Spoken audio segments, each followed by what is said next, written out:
ओम गुरुब्रह्मा गुरुविष्णु गुरुदेवो महेश्वरः गुरुसाक्षात् परब्रह्म तस्मै श्रीगुरवे नमः। ओम स्थापकाय च धर्मस्य सर्वधर्मस्वरूपिणे अवतारवरिष्ठाय रामकृष्णाय ते नमः। जननीं शारदां देवीं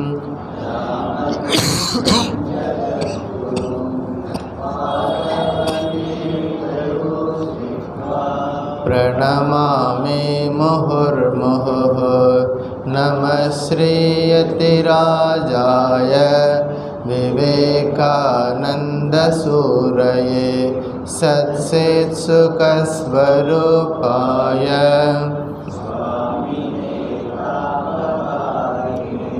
त्वमेव माता च पिता त्वमेव बन्धुश्च सखा त्वमेव विद्या द्रविणं त्वमेव सर्वं मम देवदेव त्वमेव सर्वं मम देवदेव।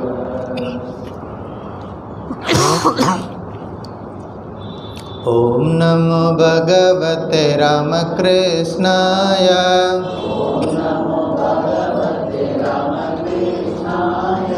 ओम नमो भगवते रामकृष्णाय ओम नमो भगवते रामकृष्णाय ओम नमो भगवते रामकृष्णाय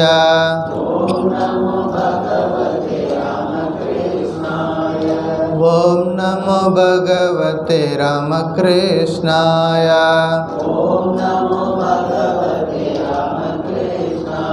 ओम नमो भगवते रामकृष्णाय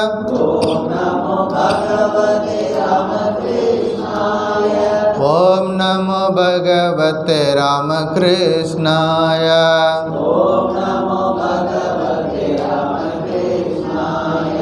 ओम नमो भगवते रामकृष्णाय ओम नमो भगवते रामकृष्णाय ओम नमो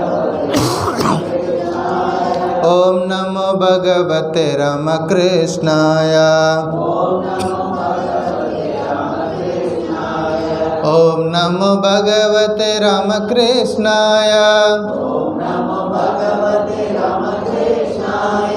ओम नमो भगवते रामकृष्णाय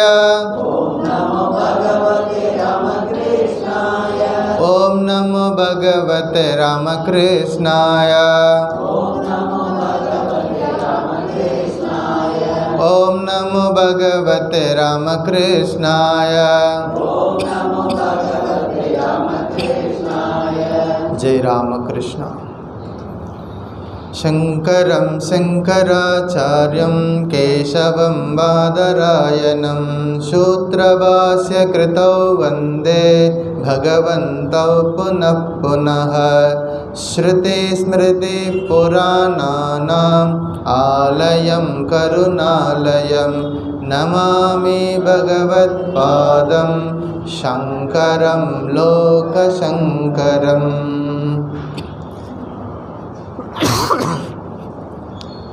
சாதன பஞ்சகம் உங்கள் எல்லார் கையிலையும் பிரிண்ட் அவுட்டு கொடுத்துருக்கோம். கடந்த வகுப்பில் இந்த சாதன பஞ்சகம் ஆரம்பித்தோம்.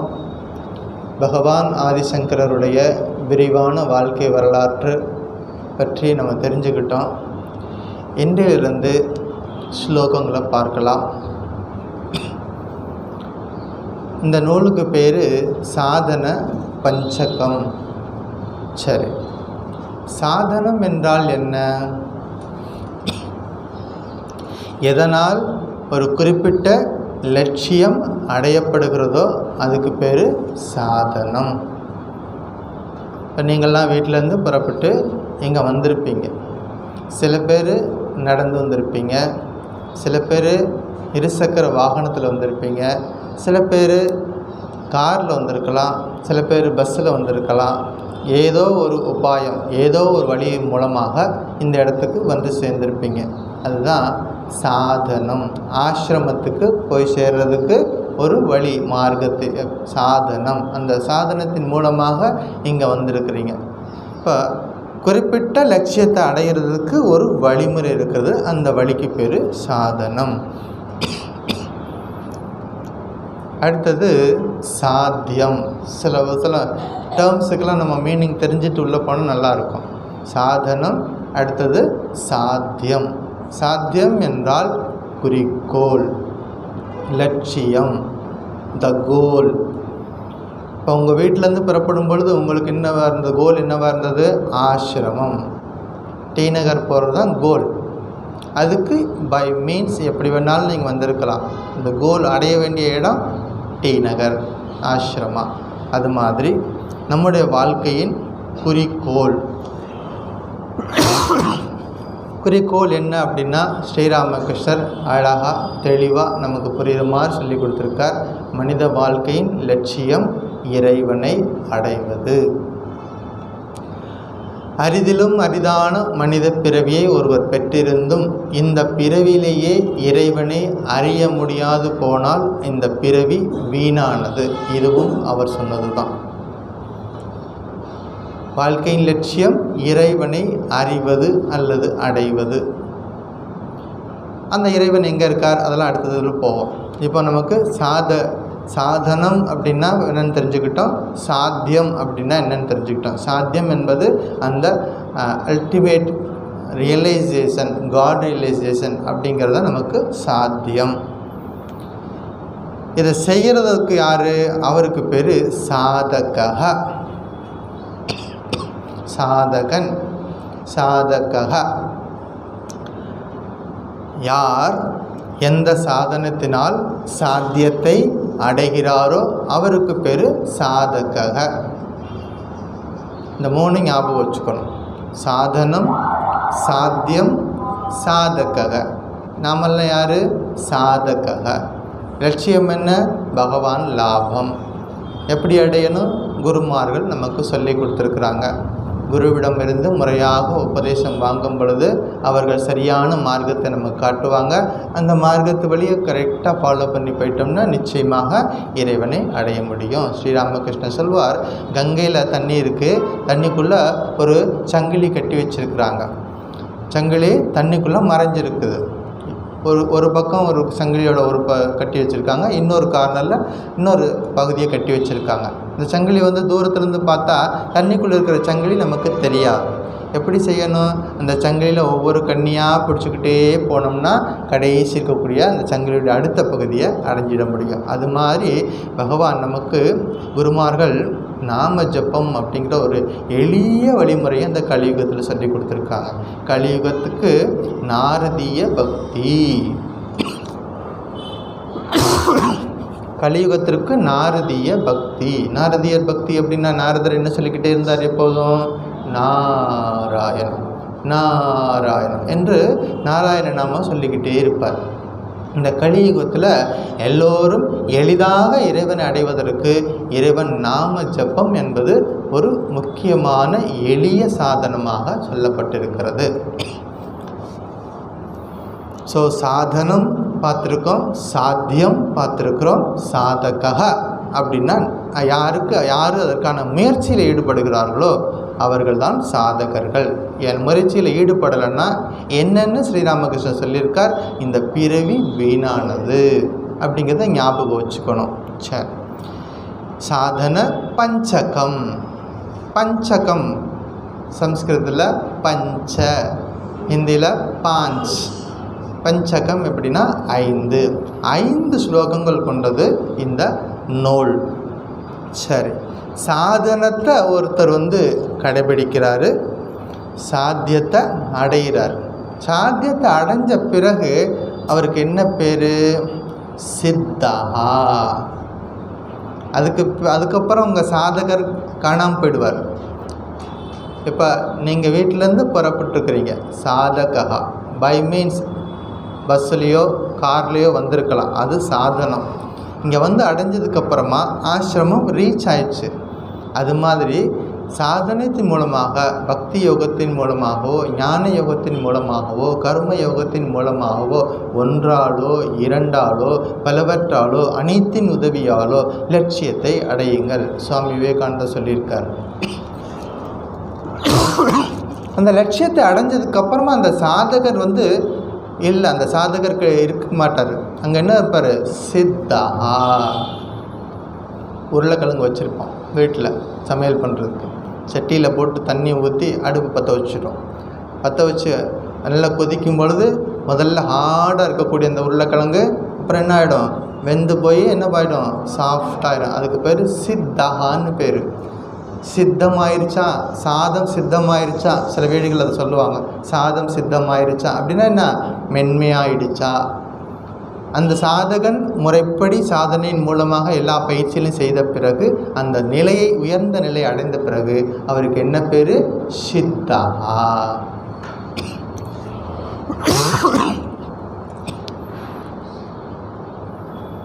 ஸோ நமக்கு எது சாதனைன்னு தெரியணும், எது சாத்தியம்னு தெரியணும். இந்த ரெண்டில் கிளியராக இருக்கணும். நம்ம சாதகர்கள், அதில் சந்தேகம் கிடையாது. நமக்கு எந்த சாதனையின் மூலமாக போகணும், நம்முடைய கோல் என்ன, சாத்தியம் என்ன அப்படிங்கிறது தெளிவாக நமக்கு தெரிஞ்சிருக்கணும். இது சாதன பஞ்சகம். இந்த நூலுக்கு இன்னொரு பேர் இருக்குது, அது சோபான பஞ்சகம். இன்னொரு பேர்லேயும் இந்த நூலை சொல்லுவாங்க, சோபான பஞ்சகம். அப்படின்னா ஆன்மீக வாழ்க்கைக்கு உரிய சாதனைகளை படிப்படியாக எடுத்து சொல்லுவது. சோப்பானம் என்றால் படிக்கட்டு, வீட்டில் இருக்கக்கூடிய படிகள். ஆன்மீக சாதகர்களுக்கு அந்த ஆன்மீக நெறிமுறைகளை படிப்படியாக எடுத்து சொல்வது. எத்தனை சாதனை முறைகளை சொல்லி கொடுக்குது? இந்த சின்ன நூல்களில் நம்ம படிக்க போகிறோம் 40 விதமான வழிமுறைகளை படிக்க போகிறோம். எத்தனை இருக்குது? 40 விதமான வழிமுறைகளை சொல்லி கொடுக்குது. அது என்னங்கிறது நம்ம டெக்ஸ்ட்டுக்குள்ளே உள்ளே போகும்போது பார்த்துடுவோம். 40 விதமான வழிமுறைகளில் நம்ம கடைபிடிக்க போகிறோம். ஒரு ஸ்லோகத்துக்கு 4 வரி, ஒரு ஸ்லோகத்துக்கு என்னது 8 விதமான வழிமுறைகள். அப்போ 5 ஸ்லோகத்துக்கு 8, 40 வழிமுறைகளை சொல்லி கொடுக்குது. அதனால் படிப்படியாக ஸ்டெப் பை ஸ்டெப்பாக நமக்கு கூட்டிகிட்டு போகிறதுனால இந்த சாதனத்துக்கு, இந்த சாஸ்திரத்துக்கு பேர் சோபான பஞ்சகம் அப்படின்னு பேர். இந்த சாஸ்திரத்துக்கு இன்னொரு பெயர் இருக்கிறது, அதுக்கு பேர் உபதேச பஞ்சகம். என்ன பேர்? உபதேச பஞ்சகம். குருநாதர் வேதாந்த சாஸ்திரம் படிக்கிறதுக்கு போகும் பொழுது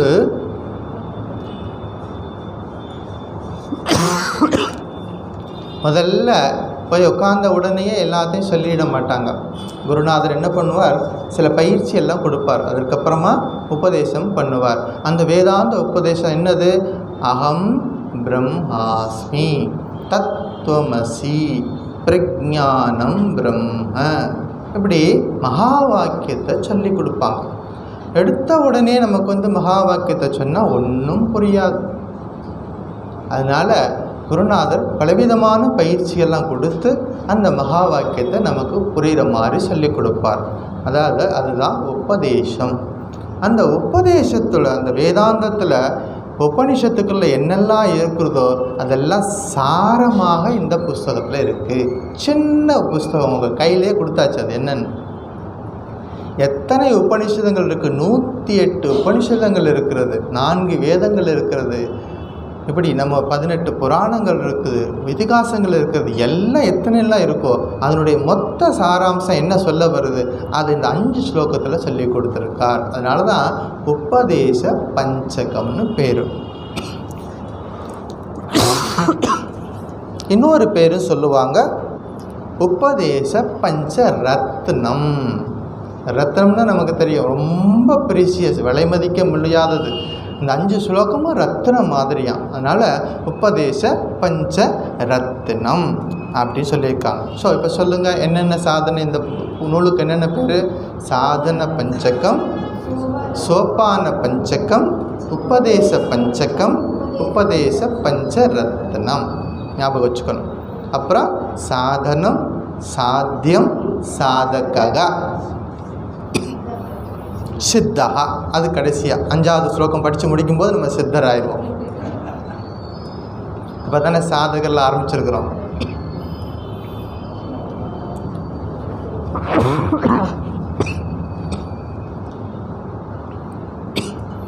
இந்த கலியுகத்தில் எல்லாருனாலையும் நேரம் ஒதுக்கி சாஸ்திரம் படிக்க முடியாது அப்படின்னு மகான்களுக்கு தெரியும்.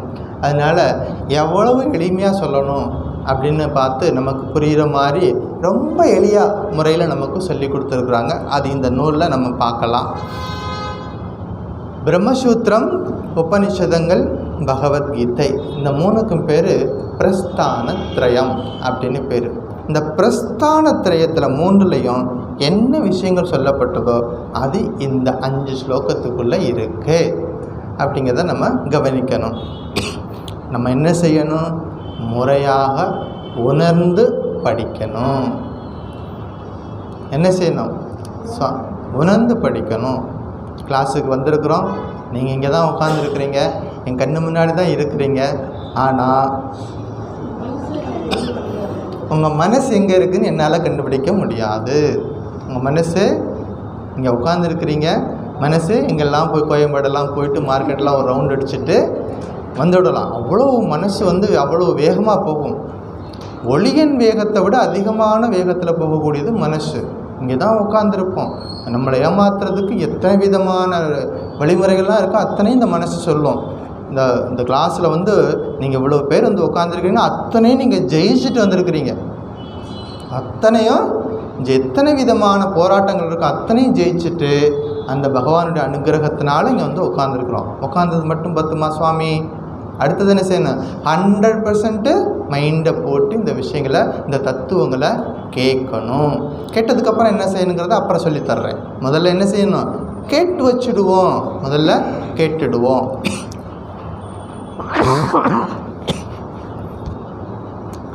நம்ம எல்லாருக்குமே சந்தோஷந்தான் வேணும். யாருக்காவது துக்கம் வேணும்னு நம்ம நினைப்போமா? எல்லாருக்கும் சந்தோஷம் வேணும், ஆனந்தம் வேணும். அதுக்காகத்தான் என்ன பண்ணுறோம்? ஆனந்தமாக இருக்கிறதுக்காக வீட்டை கட்டுறோம், ஆனந்தமாக இருக்கிறதுக்காக கார் வாங்குகிறோம், ஆனந்தமாக இருக்கிறதுக்காக நல்ல ட்ரெஸ்ஸாக வாங்கி போட்டுக்கிறோம், விலை உயர்ந்ததை வாங்கி போட்டுக்கிறோம். ஆனந்தமாக இருக்கிறதுக்காக என்னெல்லாமோ செய்கிறோம். நம்ம மனசு என்ன சொல்லுது? இதை செஞ்சுட்டா எனக்கு ஆனந்தம் கிடைச்சிடும் அப்படின்னு நம்ம செய்கிறோம். அல்லது ஆனந்தமாக இருக்கிறதுக்காக, சந்தோஷமாக இருக்கிறதுக்காக விரும்பின ஒரு பொருளை சாப்பிட்றோம், எல்லாம் செய்கிறோம். ஆனால் அந்த ஆனந்தம் தொடர்ந்து நிலையாக நிற்கியதா? இல்லை. கொஞ்ச நாள் கழித்து அல்லது கொஞ்சம் நேரம் கழித்து அந்த ஆனந்தம் எங்கே போச்சுன்னே தெரியல, காணாமல் போயிடுச்சு. திரும்ப என்ன பண்ணுறோம்? ஆனந்தத்தை தேடி என்ன பண்ணுறோம்? ஓடிக்கிட்டே இருக்கிறோம். இந்த மான், கஸ்தூரி மான் ஒன்று மான் இருக்குது. அந்த மான் ஓடிக்கிட்டே இருக்கும். ஏன் ஓடுதுன்னு தெரியாது, ஓடிக்கிட்டே இருக்கும். ஏன் ஓடுது அப்படின்னா அது ஒரு விதமான நறுமணம் அந்த மானுக்கு பார்க்குது, அந்த நுகர்ந்து பார்க்குது. அது எங்கே இருக்குன்னு தேடி தேடி தேடி தேடி ஓடிக்கிட்டே இருக்குது அந்த கஸ்தூரி மானை. கடைசியாக ஓடி ஓடி களைச்சி இறந்தே போகுது, கீழே விழுந்து இறந்தே போகுது. அப்போ தான் அதுக்கு புரியுது அந்த நறுமணம் எங்கேருந்து வந்துச்சுன்னா தன்னுடைய உடல்லேருந்து தான் வருது அப்படிங்கிறது. அப்போ கடைசியில் தான் அதுக்கு புரியுது. அது மாதிரி நமக்கு ஆனந்தம் வெளியில் இல்லை. என்ன சுவாமி இப்படி சொல்லிட்டீங்க? ஆனந்தம் வெளியில் இல்லைன்னு சொல்லிட்டீங்க. நாங்கள்லாம் ஆனந்தத்தை வெளியில் தானே தேடிட்டு இருக்கோம். பெரியவங்க நமக்கு சொல்லி கொடுத்துருக்குறாங்க, ஆனந்தம் வெளியில் இல்லை, சந்தோஷம் வெளியில் இல்லை, மன நிறைவு வெளியில் எக்ஸ்டர்னலாக ஒரு விஷயத்தை நமக்கு ஃபுல்ஃபில் பண்ணிக்கிறதுனால நிறைவான ஆனந்தம் வராது. ஏன்னா நம்ம ஆனந்த ஸ்வரூபம். நாம் யார்? ஆனந்த ஸ்வரூபம். அதனால தான் ஆனந்தத்தை தேடுறோம். ஆடு மாடு போய் இந்த ஆனந்தத்தை தேடலை. மற்ற பிராணிகள்லாம் ஆனந்தத்தை தேடலை. எந்த பசுமாடாவது அட்மிஷனுக்காக கண்ணுக்குட்டி தூக்கிட்டு போயிட்டு ஸ்கூலில் நிற்கிதா? பார்த்துருக்கோமா? எங்கேயாவது எந்த பசுமாடாவது எந்த ஸ்கூலில் சிபிஎஸ் ஸ்கூலில் சேர்க்கணும் அப்படின்னு போய் நிற்கிதா? நம்ம நிற்கிறோம். நம்ம பையன் நல்லா படிக்கணும், நம்ம பொண்ணு நல்லா படிக்கணும், நல்லா வளர்ந்து வரணும். சரி, வளர்ந்து வந்து என்ன பண்ணுவாங்க? அந்த ஆனந்தத்தை தேடி தான் எல்லாம் அந்த பயணம். நல்ல ஸ்கூலில் படிக்கிறது, நல்ல மார்க் வாங்குறதுன்னா எல்லாமே அதில் ஆனந்தத்தை தேடி தான் நம்ம போயிட்டுருக்குறோம். ஆனந்தம் என்ன பண்ணுறது? வெளியில் இருக்குதுன்னு நம்ம நினச்சி போயிட்டுருக்குறோம். ஆனால் ஒரு குறிப்பிட்ட காலம் நம்ம வேணால் அந்த ஆரம்பத்தை பிகினிங் ஸ்டேஜில் அந்த மாதிரி போயிடலாம். கடைசி வரைக்கும் வெளியில் இருக்குதுன்னு ஓடிக்கிட்டே இருக்கக்கூடாது. ஒரு குறிப்பிட்ட காலம் வேணால் நம்ம ஆரம்ப நிலையில், அந்த சாதகர் ஆரம்ப நிலையில் ஒரு தடுமாற்றம் இருக்கலாம். எங்கே போகிறதா, ஆர்கேஎம்முக்கு போகிறதா, அங்கே போகிறதா, இங்கே போகிறதா, இதெல்லாம் இருக்கலாம். ஆனால் ஒரு குறிப்பிட்ட பீரியடுக்கு அப்புறமா எங்காவது ஒரு இடத்துல செட்டில் ஆகிடணும். அதுக்கப்புறமா வந்துட்டு சூஸ் பண்ணிட்டு போயிட்டே இருக்கக்கூடாது. அப்புறம் வந்து ஒரு இடத்துல செட்டில் ஆகி என்ன பண்ணணும்? கோ வித்தின், நமக்குள்ளே போயிட்டு நம்முடைய தேடலை தொடங்கணும். ஸோ இந்த உலகத்தில் சுகம், ஆனந்தம் அப்படிங்கிறது 2 இருக்குது. இதை உபனிஷத் சொல்லுது. 2 இருக்குது ஆனந்தம். ஒன்று நிலையான ஆனந்தம், இன்னொன்று ஆனந்தம் மாதிரி இருக்கும், காணாம போயிடும், நிலையற்ற ஆனந்தம். நிலையான ஆனந்தத்துக்கு பேர் ஸ்ரேயா, ஸ்ரேயஸ். நிலையற்ற ஆனந்தத்துக்கு பேர் பிரேயா, பிரேயஸ். ஸ்ரேயஸ், பிரேயஸ் 2 இருக்குது அப்படின்னு உபனிஷதம் சொல்லுது. ஸ்ரேயஸ்ச பிரேயஸ்ச மனுஷ்யம் ஏதா தௌசம் பரீத்ய விவினத்தி தீரா ஸ்ரேயோஹி தீரோபி பிரேயசோ விருணித்தே பிரேயோ மந்தோ லோகக்ஷேமாத் விருணித்தே அப்படின்னு கட்ட உபனிஷதம் சொல்லுது. நம்ம எல்லோரும் படிச்சிருக்கிறோம் கட்ட உபனிஷத்தை. அடிக்கடி மற்ற கீதா கிளாஸ்லேயும் கூட இந்த உபனிஷத்தை சொல்லியிருக்கேன். கட்ட உபனிஷத்துன்னு சொல்லி ஒரு உபனிஷத்து இருக்குது. அதில் நச்சிகேதன்னு ஒரு குட்டி பையன் இருக்கான். அவன் என்ன பண்ணான்? யமலோகத்துக்கே போயிட்டு யமதர்மான் கூடவே பேசிட்டு 3 வரங்கள் வாங்கிட்டு வந்தான்னு நம்ம படிச்சிருக்கோம். அப்போ நிலையானது, நிலையற்றது 2 இருக்குது. அதாவது மேலானது, சுகத்தை தருவது 2ம் மனுஷனை நோக்கி வருது. ஒன்று வந்து மேலானது, இன்னொன்று தற்காலிகமானது. இந்த 2 சாய்ஸும் மனுஷனை நோக்கி வருது. ஆனால் அறிவாளி அவற்றை ஆராய்ந்து பார்க்கிறான். யார் சைடா? அறிவாளி. அறிவாளி அவற்றை ஆராய்ந்து பார்த்து எது தற்காலிகமானதோ, சுகம் தருமோ அவற்றை ஒதுக்கிவிட்டு, அதை நீக்கி வச்சுடுவான். அதை ஒதுக்கி வைத்து விட்டு மேலானதை தேர்ந்தெடுக்கிறான். இந்த 2 எல்லாருக்கிட்டையும் வருது. நம்ம எல்லாருக்கிட்டையும் இந்த 2 எல்லா காலத்துலையும் வந்துக்கிட்டே இருக்கும். மேலானது, சுகத்தை தருவது 2 வரும். ஆனால் யார் அறிவாளியோ அதுக்கு பேர் தீரஹா, விவேகி. அந்த அறிவாளி என்ன பண்ணுறான்? ஆராய்ந்து பார்க்குறான். வந்த உடனே வந்துச்சான்னு சொல்லி உடனே எடுத்து பெட்டிகளை போட்டுக்கல. உடனே யோசிக்கிறான், இதனால் என்ன லாபம், இது இதனுடைய தன்மைகள் என்ன யோசிக்கிறான். யோசித்து பார்த்துட்டு மேலானதை எடுத்துக்கிட்டு தேவையில்லாத விட்டுடுறான். மூடன் உடம்பின் வளர்ச்சி மற்றும் பாதுகாப்பு கருதி சுகத்தை தேடுகிறான் அப்படின்னு இந்த உபனிஷதம் சொல்லுது. அறிவாளி, மூடன், இந்த 2 பேரும் நமக்குள்ளே இருக்காங்க. அறிவாளி புத்தி சொல்லிக்கிட்டே இருக்கும், வேண்டான்னு சொல்லும். மூடன் என்ன சொல்லுவான்? வேணும்னு சொல்லுவான். அப்போ என்ன பண்ணணும்? அங்கே தான் அறிவு வேலை செய்யணும். அந்த அறிவு எப்படி நமக்கு கிடைக்கும்? முறையாக சாஸ்திரம் படிக்கணும். இப்போ புரியுதா ஏன் சாஸ்திரம் படிக்கிறோம்? எதுக்காக பகவத்கீதை கிளாஸ் வச்சுருக்கோம்? எதுக்காக உபதேச பஞ்சகம் படிக்கிறோம்? இந்த சாஸ்திரம் படிக்கும் பொழுது தான் கிளாரிட்டி ஆஃப் ஐடியாஸ் வரும். சரியான நேரத்தில் சரியான முடிவை எடுக்கிறதுக்கு இந்த சாஸ்திரம் துணையாக இருக்கும். அப்படி நமக்கு சொல்லி கொடுக்கிறது.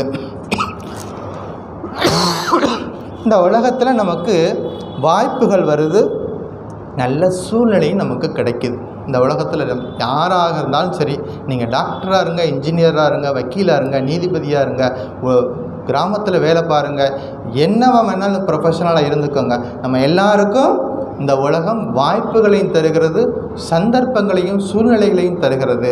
நாம் தான் சரியான முடிவெடுத்து நம்ம வாழ்க்கைக்கு குறிக்கோள் என்னன்னு தெரிஞ்சுக்கணும். ஸோ நமக்கு இது முக்கியமாக என்ன தெரிஞ்சிருக்கணும், லட்சியம் தேவை. முதல்ல என்னத்தை பண்ணியிருக்கணும், ஃபிக்ஸ் பண்ணியிருக்கணும், லட்சியம் இருக்கணும். என்ன அதுக்கு பேர் என்னது நம்ம படிச்சிருக்கோம், சாத்தியம். கிளியர், அதில் ஐடியாவில் கிளியராக இருக்கணும். சாத்தியம் என்ன அப்படின்னு இருந்ததுன்னா நம்மளால் பிரித்து பார்க்க முடியும். வண்ணப்பறவை இருக்குது, பாலையும் தண்ணி ஒன்றா வச்சிங்கன்னா என்ன போய் செய்யும், தண்ணியை விட்டுட்டு பாலை மட்டும் எடுக்கும். எறும்புக்கிட்ட சர்க்கரையும் மண்ணை கலந்து வச்சுட்டுனா எறும்பு என்ன செய்யும், மண்ணெல்லாம் விட்டுட்டு சர்க்கரை எடுத்து போகும். அதுதான் விவேக புத்தி. அப்போ நமக்குள்ளே அந்த விவேக புத்தி இருக்குது, எல்லாருக்குள்ளே இருக்குது. அது மறைஞ்சிருக்கு, ஒரு திரை இருக்குது. நம்ம இந்த கிளாஸ் படித்து முடிக்கும்போது அந்த என்ன ஆகிடும், ஸ்க்ரீன் ஓப்பன் ஆகிடும். முறையாக கேட்டால், முறையாக பயிற்சி பண்ணால் அந்த மறைப்பு என்னவாயிடும், விலகிடும்.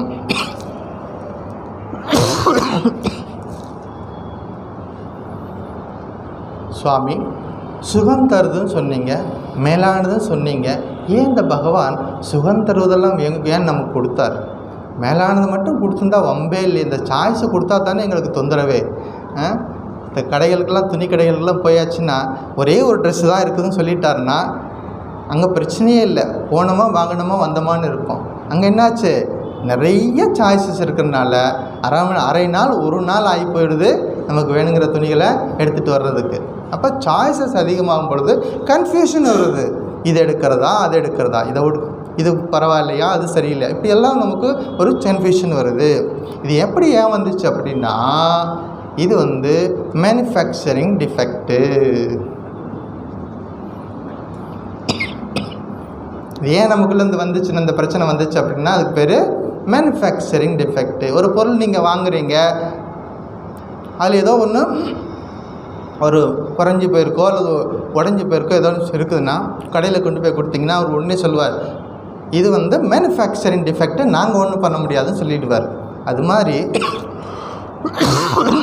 பகவான் நம்மளை படைக்கும் பொழுதே ஒரு மேனுஃபேக்சரிங் டிஃபெக்டை வச்சுருக்காரு. என்ன தெரியுமா, பராஞ்சிகானி வெத்ருணத் ஸ்வயம்பூஹு தஸ்மாத் பராங் பஷ்யதி ந அந்தராத்மன் கஷ்சித் தீரஹ பிரத்யகாத்மானம் ஐக்ஷத் ஆவிருத்த சக்ஷு அமிர்தத்துவம் இச்சன்னு அப்படின்னு அதே கட்டோபனிஷத் சொல்லுது. என்ன சொல்லுது, புலன்களை புறநோக்கி பகவான் படைச்சிருக்கார். நம்முடைய புலன்கள் என்ன இருக்குது, கண்ணு காது மூக்கு இதெல்லாம் புலன்கள். அதெல்லாம் உள்முகமாக இல்லை, அவுட்வேர்ட்ஸாக இருக்கிறதுனால தான் நம்ம மனசு அங்கெல்லாம் போயிட்டு வருது. புலன்களை புறநோக்கி வச்சுருக்காரு, அதனால் அவை வெளியில் பார்க்கின்றன. ஆனந்தம் வெளியில் இருக்குதுன்னு ஓடிக்கிட்டே இருக்கிறோம், ஆன்மாவை பார்க்கறது இல்லை. ஆனால் யாரோ ஒரு விவேகி கஷ்சித் தீரஹா, யாரோ ஒருத்தன், லட்சத்தில் ஒருத்தன், கோட்டியில் ஒருத்தன், மில்லியனில் ஒருத்தன், இதெல்லாம் வேண்டாம், இது எதுவுமே எனக்கு வேண்டாம், எனக்கு வேறு ஒன்று தேவை இருக்குது, மாற்றி யோசிக்கிறான். அதான் சுவாமி விவேகானந்தர் சொல்வார், திங்க் அவுட் ஆஃப் பாக்ஸு. இது நம்மக்கிட்ட இருக்கணும், திங்க் அவுட் ஆஃப் பாக்ஸு. இந்த ஆடுகள்லாம் போகும், ஒரு ஆடு முன்னாடி போச்சுன்னா பின்னாடி இருக்கிற ஆடுகள்லாம் ஏன் போகிற, எங்கே போகிற, அங்கே போனால் என்ன நடக்கும் கேள்வியே கேட்காது. நீ போறியா, நானும் வர்றேன் அப்படின்னு என்னாச்சு, எல்லா ஆடும் போயிடும். அங்கே போய் ஒரு ஆறு குறுக்க வந்துருச்சு, தண்ணி வந்துருச்சு, அங்கே போனதுக்கப்புறம் எல்லாம் யோசிச்சு நின்றுட்டுருக்கோம். யோசிக்கணும். நமக்கு பகவான் புத்தியும் கொடுத்துருக்கார், விவேக புத்தி கொடுத்துருக்கார், நம்ம யோசிக்கணும். அப்போ பராஞ்சிகானி வெத்ருணத் ஸ்வயம்பூஹு தஸ்மாத் பராங் பஷ்யதி ந அந்தராத்மன். அதான் மேனுஃபேக்சரிங் டிஃபெக்ட்டு. இயல்பாகவே புலன்களை நோக்கி படிச்சிருக்கிறதுனால மனுஷனுடைய மனம் ரொம்ப ஆழமாக போக மாட்டேங்குது, போக மறுக்குது. போக மறுக்குது. ஏன்னா இயல்பாக ஒரு விஷயங்கள் வெளியில் நடக்கிறது, ஒரு இன்பம் கிடைக்குது அப்படிங்கன்னா இது ஏன் கஷ்டப்பட்டு இவ்வளோ பண்ணணும்? 1 மணி நேரம் உட்காந்து தியானம் பண்ணணும். கடைக்கு போய் நான் ஒரு அல்வா வாங்கி சாப்பிட்டா உனக்கு இன்பம் கிடைக்குது அப்படின்னா ஏன் உட்காந்து தியானம் பண்ணிகிட்டு இருக்கணும் அப்படின்னு மனசு சொல்லுது. அப்போ அது யார் இயல்பாக இருக்கிறனால மனசு ஆனந்தத்தை தேடி வெளியில் ஓடுது.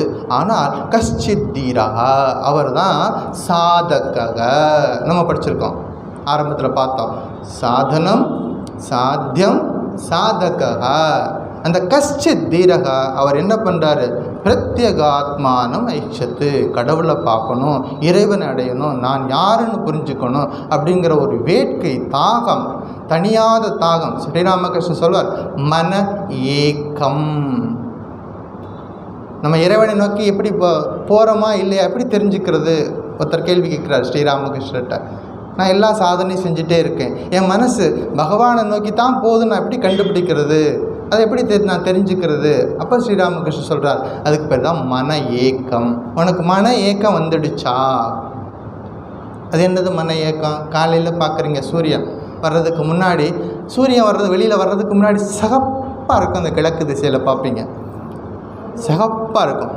அதை பார்த்தாச்சுனாலே நமக்கு என்ன தெரிஞ்சிடும்? கன்ஃபார்மாக இன்னும் கொஞ்ச நேரத்தில் பகவான் வெளியே வரப்போகிறார் அப்படின்னு கிளியராக நமக்கு தெரியும்.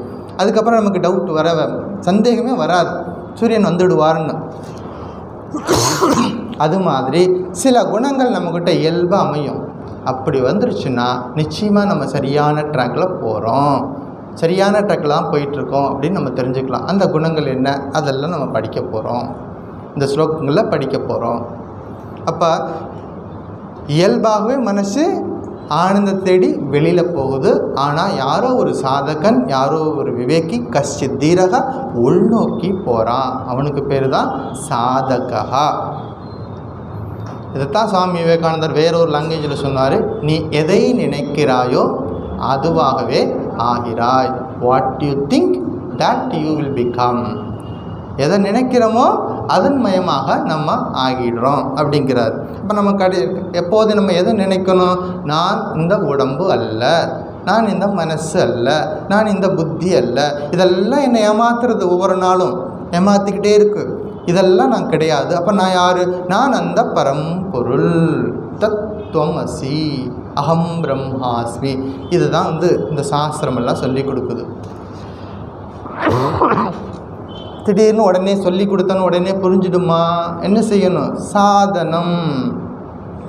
கேட்டாச்சு, லட்சியம் வச்சாச்சு, கோல் வச்சாச்சு, சாதகன் பயிற்சி ஆரம்பித்தாச்சு, உடனே கிடைச்சிடுமா?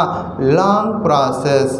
இதில் ஷார்ட்கட்டில் மெத்தட்லாம் கிடையாது. யாராவது ஷார்ட்கட் சொன்னாங்கன்னா ரொம்ப ஜாக்கிரதையாக இருங்க. அவங்ககிட்ட ஆன்மீக வாழ்க்கையில் ஷார்ட்கட் மெத்தடே கிடையாது, லாங் ப்ராசஸ். நம்ம தான் நம்முடைய வினைகளை எல்லாத்தையும் கொஞ்சம் கொஞ்சமாக சரி பண்ணி நம்முடைய நல்ல எண்ணங்களை திரும்ப திரும்ப போடும் பொழுது, நல்ல செயல்களை செய்யும் பொழுது இயல்பாகவே மனம் இறைவனை நோக்கி போகும் அப்படின்னு புரிஞ்சுக்கணும்.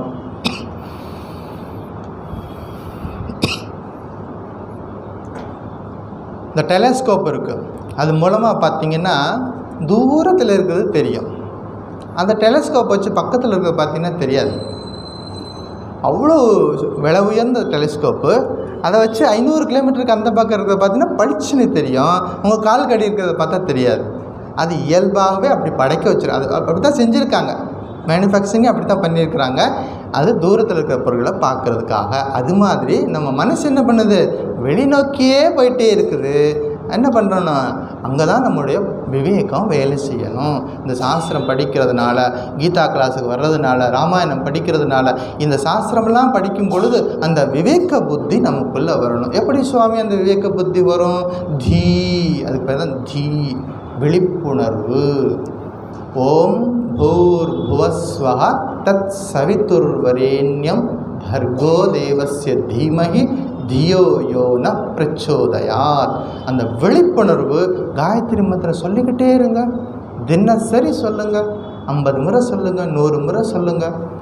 நிச்சயமாக அந்த விழிப்புணர்வு நமக்கு வரும். நம்பிக்கையோடு சொல்லணும், அது ரொம்ப முக்கியமானது.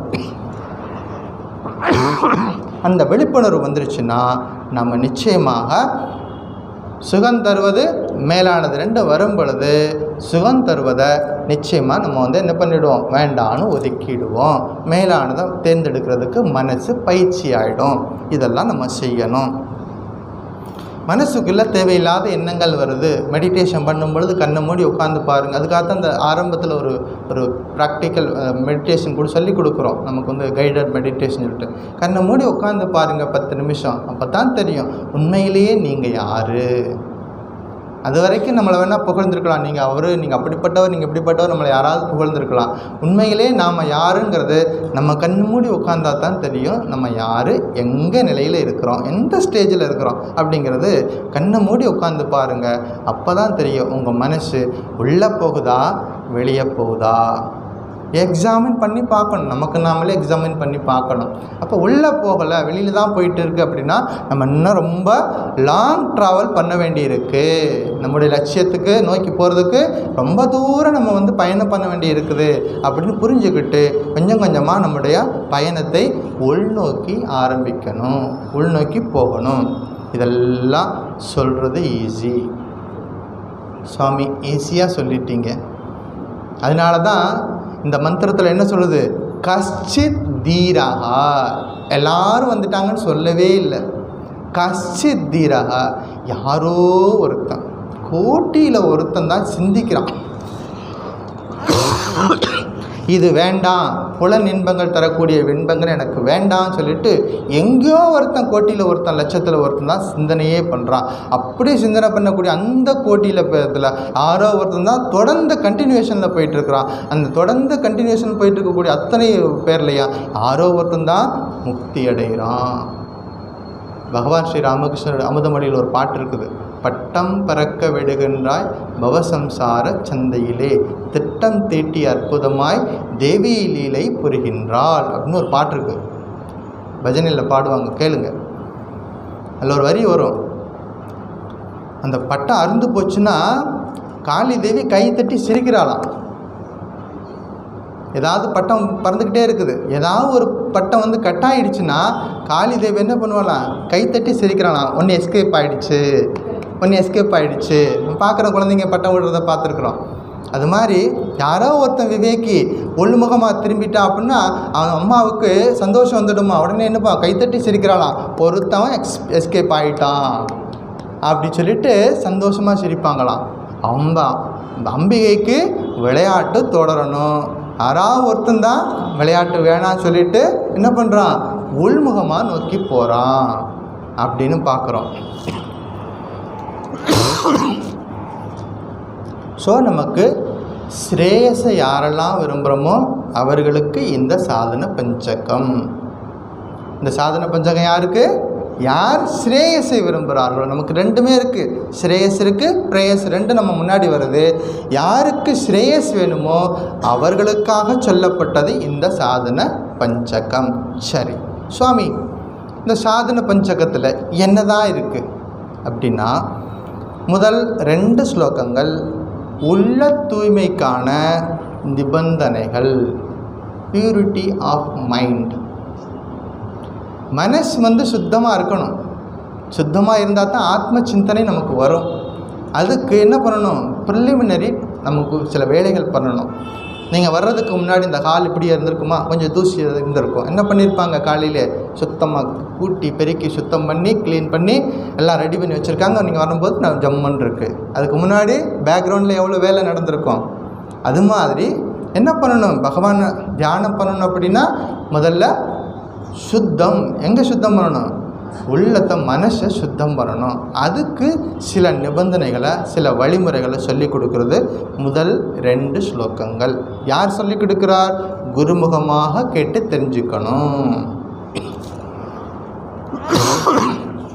குரு எப்படி சொல்லி கொடுப்பார், போயிட்டு பணிவாக கேட்கணும், நெஞ்சை நிமித்திட்டு போகக்கூடாது.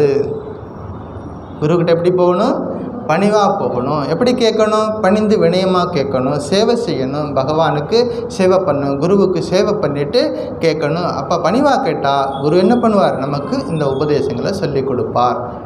இது முதல் 2 ஸ்லோகம். அடுத்த 2 ஸ்லோகம், முதல் 2 ஸ்லோகம் அதுக்கு பேர் ஸ்ரவணம்.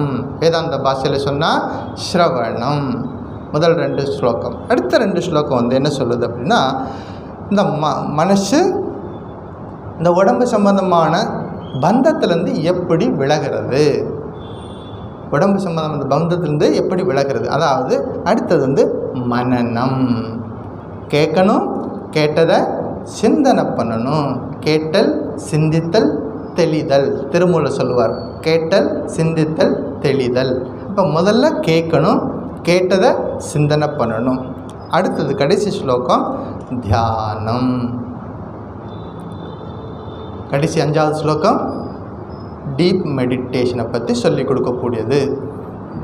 இது எல்லாமே இந்த 5 ஸ்லோகத்துக்குள்ள ரொம்ப சுருக்கமாக, ரத்தின சுருக்கமாக. அதனால தான் உபதேச பஞ்ச ரத்னம், ரத்தின சுருக்கமாக உள்ள சொல்லி கொடுத்துருக்காங்க. ஆத்ம சிந்தனையில் நம்ம எப்போதும் இருக்கணும். சுவாமி விவேகானந்தர் சொல்லுவார், ஒரு சின்னதாக ஒரு குட்டி கதை சொல்லியிருக்கார். ஒரு காட்டில் சிங்கம் இருந்தது. அந்த சிங்கம் ஒரு நாள் இறை தேடி போச்சு. போகும்பொழுது காட்டுக்குள்ளே பார்க்குது, நிறைய ஆடுகள், கூட்டமாக ஆடுகள் மேய்ஞ்சிட்டே இருக்குது. இந்த சிங்கத்துக்கு ரொம்ப குஷியாகிடுச்சு, இன்றைக்கி நமக்கு பெரிய விருந்து கிடச்சிருச்சு அப்படின்னு ரொம்ப குஷியாக போகுது. ஆடுகளை விரட்டிக்கிட்டே போகுது. ஆடுகளும் வந்து சிங்கத்துக்கு பயந்து ஓடிக்கிட்டே இருக்கிறாங்க. ஒரு கட்டத்தில் சிங்கம் வேகமாக பாஞ்சு போய் ஒரு ஆட்டை பிடிக்கிறதுக்காக போகுது. அது என்னாச்சு, ஆடு வந்து எஸ்கேப் ஆகி போயிடுச்சு. சிங்கம் பாறை மேலே விழுந்துருச்சு. அந்த சிங்கம் ஒரு பெண் சிங்கம். அந்த பெண் சிங்கத்தின் வயிற்றில் ஒரு சின்ன குட்டி சிங்கம் இருக்குது. அந்த ஒரு கண்டிஷனில் அந்த பெண் சிங்கம் என்னாச்சு, கீழே விழுந்துருச்சு. சிங்கம் இறந்து போச்சு. அந்த வழியில், அந்த ஆக்சிடெண்ட்டில் குட்டி சிங்கம் பிறந்துருச்சு. பிறந்ததுக்கப்புறம் பார்க்குது, அம்மா சிங்கம் என்னாச்சு, இறந்து போய் கிடக்குது. ஆடுகள்லாம் ரொம்ப தூரம் ஓடிப்போச்சு. ரொம்ப தூரம் ஓடி போனதுக்கப்புறம் சிங்கத்துடைய குரல் கேட்கலையே அப்படின்னு திரும்பி பார்த்தா சிங்கம் கீழே விழுந்து கிடக்குது. இந்த ஆடுகளுக்கு பரிதாபம் ஆச்சு, மனசில் இறக்கம் வந்துருச்சு. எந்த சிங்கத்தை பார்த்து பயந்து ஓடிச்சோ இப்போ அதே சிங்கத்தை நோக்கி எல்லா ஆடுகளும் திரும்பி வந்துச்சு.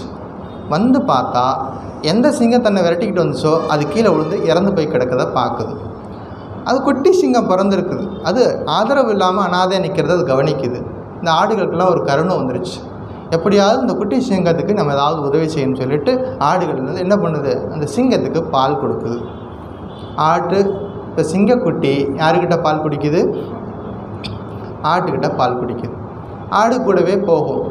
ஆடெல்லாம் புல் திங்கும். சிங்கம் என்ன சாப்பிடும், புல் தான் சிங்கம்.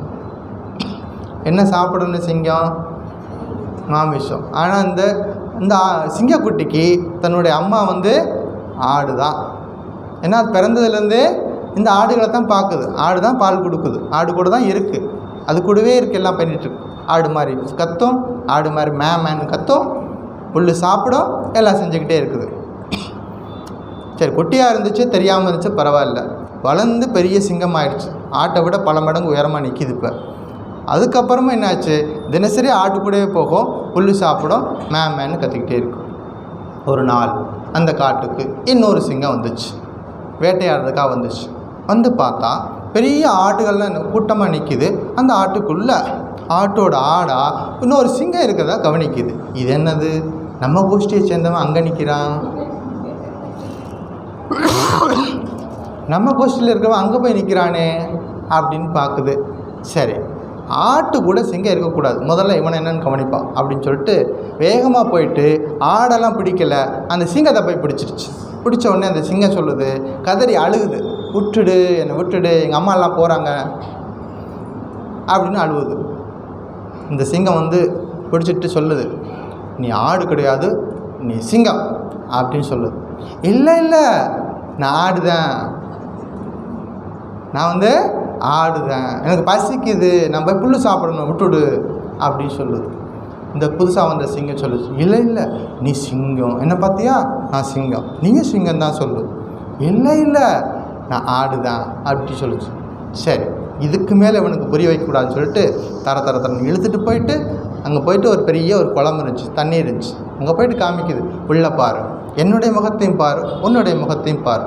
பார்த்துச்சு, 2 பேரும் எட்டி பார்த்தாங்க. பார்த்தா ஆமாம், உன்ன மாதிரியே நான் இருக்கேன், என்ன மாதிரியே நீ இருக்க. இப்போ தான் வந்து விழிப்புணர்வு. அவேர்னஸ். முதல் முறையாக விழிப்புணர்வு அதுக்கு வருது. முதல் முறையாக ஒரு அறிவு உதயமாகுது. நான் ஆடு இல்லை அப்படிங்கிற ஒரு அறிவு வருது.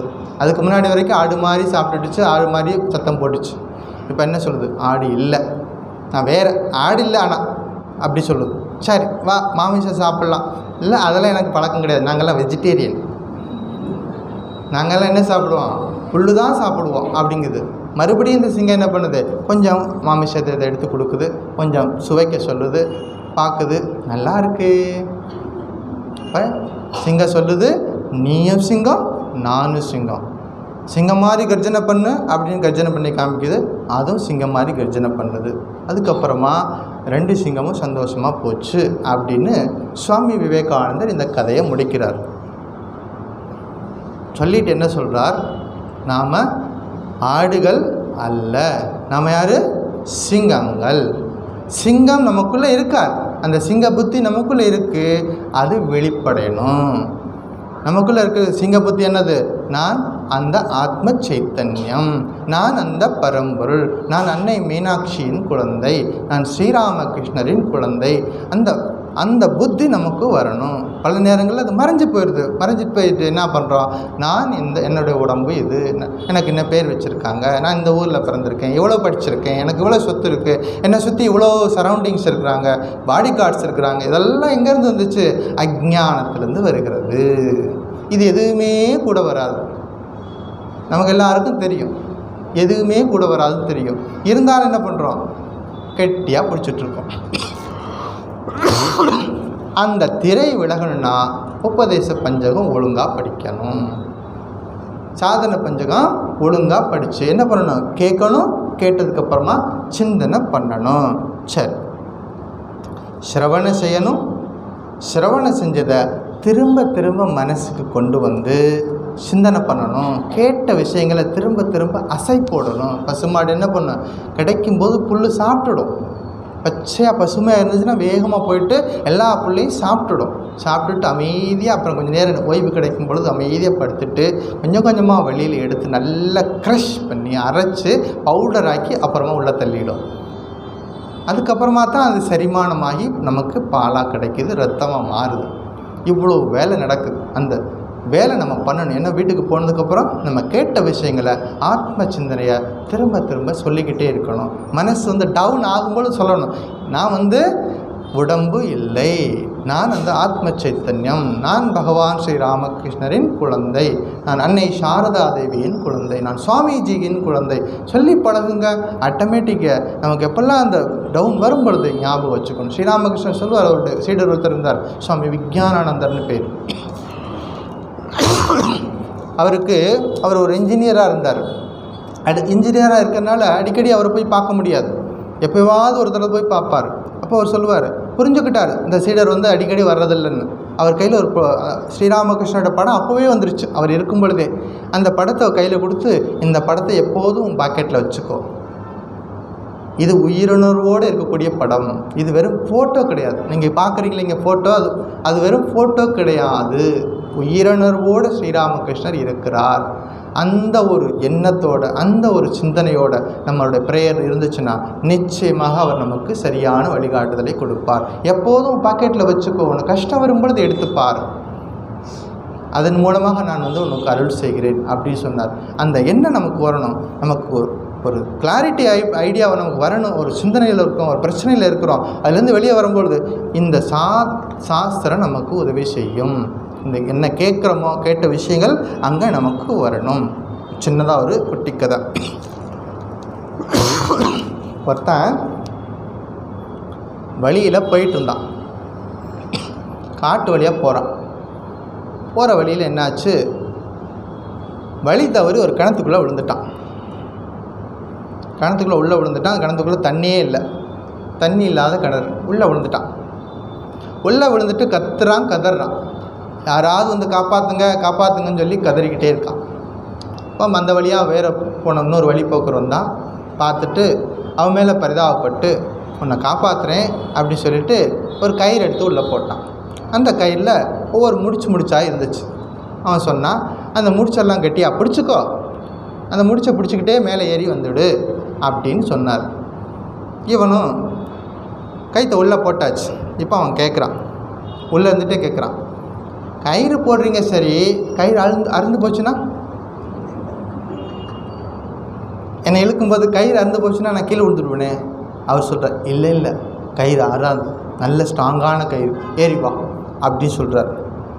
அதெல்லாம் சரிங்க, கயிறு அறாமல் இருக்கும், ரைட்டு. என்னை இழுக்கிறேன்னு சேர்த்து நீங்கள் விழுந்துட்டிங்கன்னா அடுத்த சந்தேகம் வருது. என்னை இழுக்கிறேன்னு சொல்லிட்டு நீங்களும் உள்ளே விழுந்துட்டீங்கன்னா, அப்போ அவர் சொல்கிறார், இல்லை இல்லை, நான் ரொம்ப திடமானவன், நான் எந்த காலத்துலையும் உழ மாட்டேன், நான் யாரையும் உழ விட மாட்டேன், பயப்படாத, நான் அச்சுதா, அச்சுதனா பயம் வேண்டாம் அப்படிங்கிறார். மறுபடியும் கேட்குறான்ட்டா, சந்தேகம் வந்துருச்சு. இதெல்லாம் சரிதான், என்னை சேர்த்து இழுக்கிறதுக்கு உங்களுக்கு தம்பு இருக்கா அப்படின்னு கேட்குறான். மறுபடியும் சொல்கிறார், என் மேலே நம்பிக்கை வை, உன்னை காப்பாற்றுறது தான், நீ தான் கதறிக்கிட்டு இருந்த, உன்னை காப்பாற்றுறதுக்காக நான் வந்திருக்கிறேன், கயிறு போட்டிருக்கேன், என் மேலே நம்பிக்கை வச்சு நீ தான் என்ன பண்ணணும், கைத்தை பிடிச்சிட்டே மேலே ஏறி வரணும் அப்படிங்கிறார். மறுபடியும் கேட்குறான் உள்ளே இருந்துக்கிட்டு, என்னை காப்பாற்றிட்டீங்கன்னா, மேலே வந்ததுக்கப்புறம் தட்சிணை கேட்டிங்கன்னா, சார்ஜ் பண்ணிட்டீங்கன்னா, எனக்கு இவ்வளோ ரூபா கொடுத்து கேட்டிங்கன்னா என்ன பண்ணுறது? உள்ளே இருந்துக்கிட்டே கேட்குறான், அவ்வளோ கேள்வி கேட்குறான். அவர் சொன்னார், நான் எந்த ஃபீஸும் வாங்க மாட்டேன்ப்பா, உன்னை காப்பாற்றுறதுக்காக தான் வந்திருக்கிறேன், நீங்கள் கைத்தை பிடிச்சிட்டு மேலே ஏறி வா அப்படின்னு கேட்குறாரு.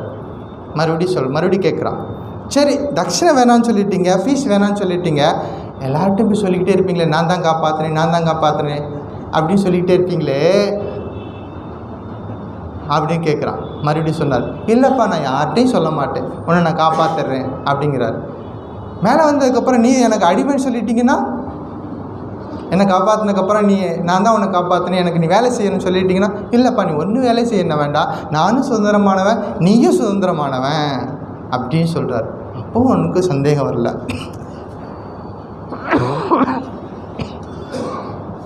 எல்லாம் சொல்கிறான்.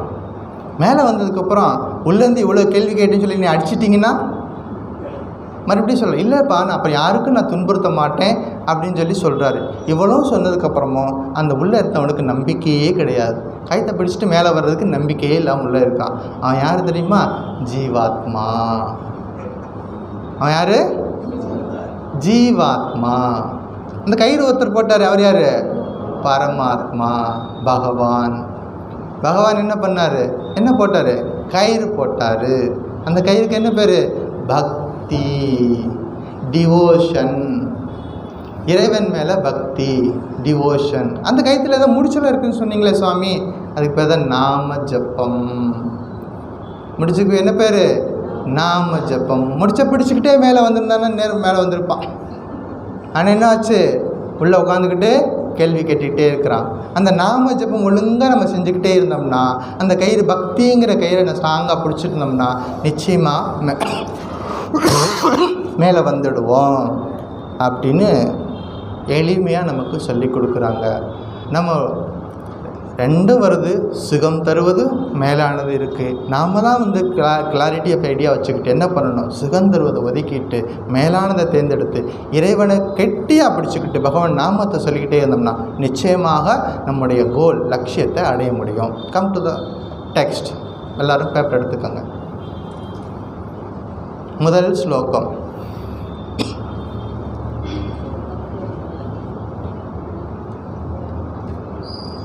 வேதோ நித்யமதீயதாம்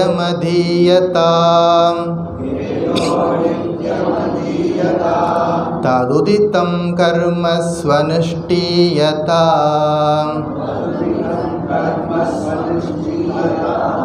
தேனே சஸ்ய விதீயதாம் அபசிதிஹி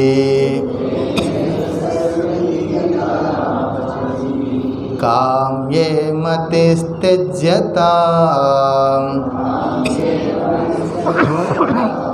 பாபோகः பரிதூயதாம் பவசுகே தோஷோனுசந்தீயதாம்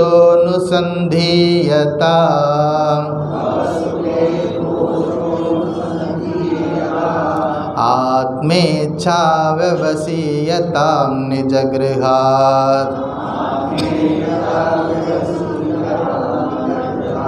தூர்ணம் விநிர்கம்யதாம்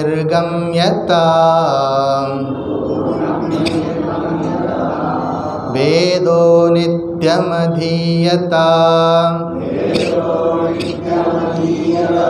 ததுதிதம் கர்ம ஸ்வனுஷ்டீயதாம்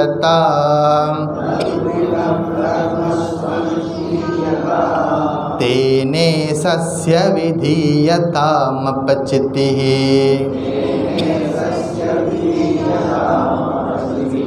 காம்யே மதிஸ்திஜ்யதாம்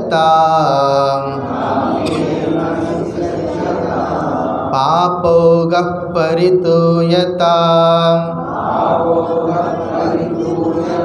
भवसुखे दोषोऽनुसन्धीयताम्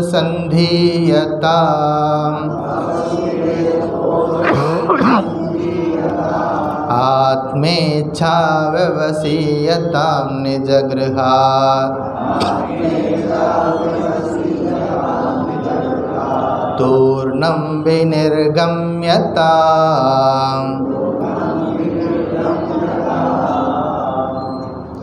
வேதஹா வேதமானது நித்தியம் நாள்தோறும் அதீயதாம் ஓதப்பட வேண்டும். முதல் ஸ்லோகத்தில் முதல் வரியில் முதல் சென்டென்ஸே என்ன சொல்லுது? சாஸ்திரம் படிக்கணும். வேதஹா நித்தியம் அதீயதாம் வேதமானது தினசரி படிக்கணும். தீபாவளிக்கெல்லாம் லீவ் விடக்கூடாது, பொங்கல் வந்துருச்சுன்னா லீவ் விடக்கூடாது, எந்த காரணத்தை மட்டும் மழை பெஞ்சிச்சு லீவ் விடக்கூடாது, புயல் அடித்தது, இன்றைக்கி சைக்ளோன் வந்துருச்சு, எந்த காரணத்து கொண்டும் வேதம் படிக்கிறதுக்கு லீவே கிடையாது. நாள்தோறும், அதனால தான் நாள்தோறும் நித்தியம், அதான் நித்தியம் நாள்தோறும். தத் உதித்தம் அதில் கூறப்பட்டுள்ள கர்மஹா கர்மங்கள் சு அனுஷ்டீயதாம் நன்றாக கடைபிடிக்கப்பட வேண்டும். ஏன்னா தானே செய்யக்கூடாதான், எப்படி செய்யணும்? நன்றாக கடைபிடிக்கப்பட வேண்டும்.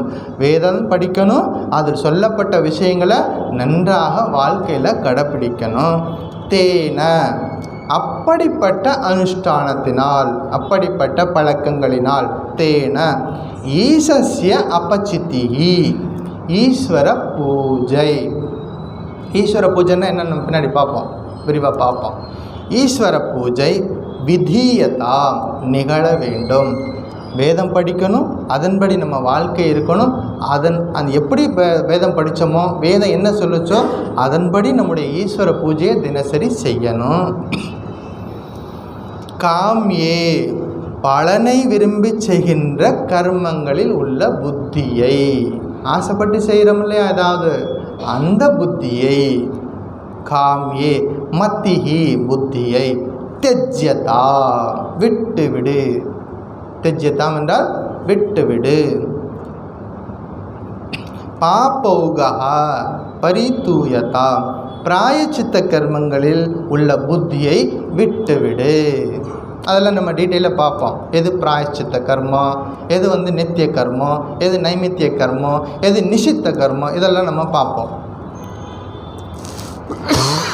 அதாவது மனசில் இருக்கக்கூடிய கெட்ட எண்ணங்கள் பொசுக்கப்பட வேண்டும். சிம்பிளாக சொல்லியன்னா நம்மளோட தீய எண்ணங்கள், தீய வாசனைகள் மனசிலிருந்து நீக்கப்பட வேண்டும். பவசுகே இந்த உலக இன்பத்தில் இருக்கின்ற, பவ சுக்கு, பவ என்றால் உலகம், சுக்கு என்றால் இன்பம். இந்த உலகத்தில் இருக்கக்கூடிய நாம் அன்றாடம் பார்க்கக்கூடிய அந்த இன்பங்களில் உள்ள பவசுக்கு தோஷா, அதில் என்ன குறைபாடுகள்லாம் இருக்குது அப்படிங்கிறத அனுசந்தியதா இடைவிடாமல் எண்ணி பார்க்க வேண்டும். ஒன்று ஆத்மேச்சா, நமக்கு பகவான் லாபம் அடையணும்னு ஒரு உயர்ந்த லட்சியம் இருக்கணும். அதே நேரத்தில் இந்த உலகத்தினுடைய தன்மையை புரிஞ்சுக்கிட்டு அதனால் வரக்கூடிய அந்த சுகம் என்ன விளைவை ஏற்படுத்தும் அப்படிங்கிறத பற்றி தினசரி அனுசந்தானம் செய்யணும், தினசரி சிந்தனை பண்ணணும் அப்படி சொல்லி பார்க்குது. ஆத்மேச்சா இறைவனை அடைய வேண்டும் என்ற ஆர்வம் அல்லது மன ஏக்கம். ஆத்மேச்சா வியவசியதா நன்றாக கை கொள்ள வேண்டும். என்ன செய்யணும்? இந்த கிளாரிட்டி ஆஃப் ஐடியா இருக்கணும், கோல் நமக்கு ஸ்ட்ராங்காக இருக்கணும் அப்படிங்கிறத சொல்கிறேன். நிஜ கிரகாத் வீட்டை விட்டு. எல்லாம் சரிதான் சுவாமி, இந்த கடைசியாக ஒன்று சொல்கிறீங்களே வீட்டை விட்டு. நிஜகிருஹாத்து அப்படின்னா உடல் என்ற சிறையிலிருந்து ஆத்மாவை விடுவிக்கணும். இந்த ஆத்மா எதில் போய் உள்ளே மாட்டிக்கிச்சு? இந்த உடம்புக்குள்ளே மாட்டியிருக்கு. உடலுக்குள்ளே இருக்கக்கூடிய அந்த சிறையிலேருந்து ஆத்மாவை ஃப்ரீயாக பறக்க விடணும். உடல் என்ற சிறையிலிருந்து வீட்டை விட்டு தூர்ணம், லேட்டே பண்ணக்கூடாது, விரைவாக எவ்வளோ சீக்கிரம் முடியுமோ. அதனால தான் தூர்ணம்ங்கிற வார்த்தை சொல்லியிருக்கிறாங்க. தூர்ணம்னா as soon as possible, எவ்வளோ சீக்கிரம் முடியுமோ அவ்வளோ சீக்கிரம் என்ன பண்ணணும்? விரைவாக இந்த முயற்சிகளை எடுக்கணும். சுவாமி அந்த வேலை இருக்குது, அந்த கட்டடம் கட்ட வேண்டி இருக்குது, அதெல்லாம் முடிச்சுட்டு அப்புறம் பார்த்துக்கிறேன் அப்படின்னா காலம் அப்படி வரவே வராது. நல்ல காரியங்களை நாளும் கோலும் பார்த்து நல்ல காரியங்களை தள்ளி வைக்காதே. அன்னை சாரதாதேவி சொல்லியிருக்காங்க.